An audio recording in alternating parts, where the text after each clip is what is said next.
आगे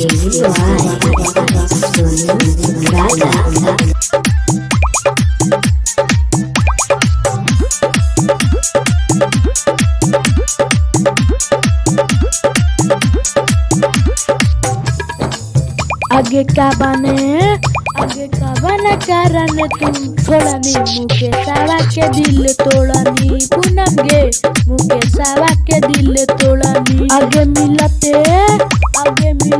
तुम का मुँह मोड़नी मुकेशवा के दिल तोड़नी पूनम गे मुकेशवा के दिल तोड़नी। तू खुद बता, तेरे दिए हुए जख्मों पर भी हंसता था ना मैं। तू खुद बता, एक वक्त था तेरी आंखों में तो बसता था ना मैं, और जिसे पैरों तले रोन दिया था मंजिल तक पहुंचने के लिए तूने। तू खुद बता, तेरे लिए ऐसा ही आम सा कोई रास्ता था ना मैं। तोरा बिना कैसे रही दिलवा के बात के रखही कोयली के बोलिया ये पूनम करे जवा में हो कर दही।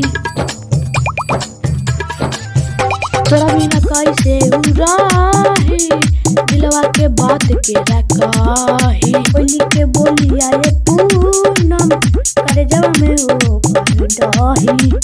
नहीं जाना हल मुँह तू मोड़नी मुकेशवा के दिल तोड़नी पूनम गे मुकेशवा के दिल तोड़नी पूनम गे मुकेशवा के दिल तोड़नी।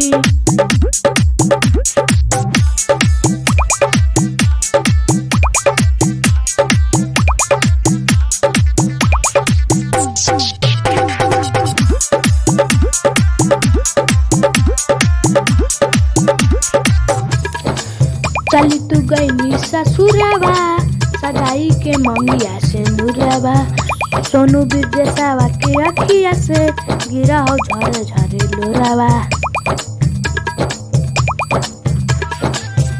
चली तू गई ससुरवा सगाई के मंगिया से मुरवा सोनू बिरजेशवा के अखिया से गिरा हो झरे झरे लोरावा।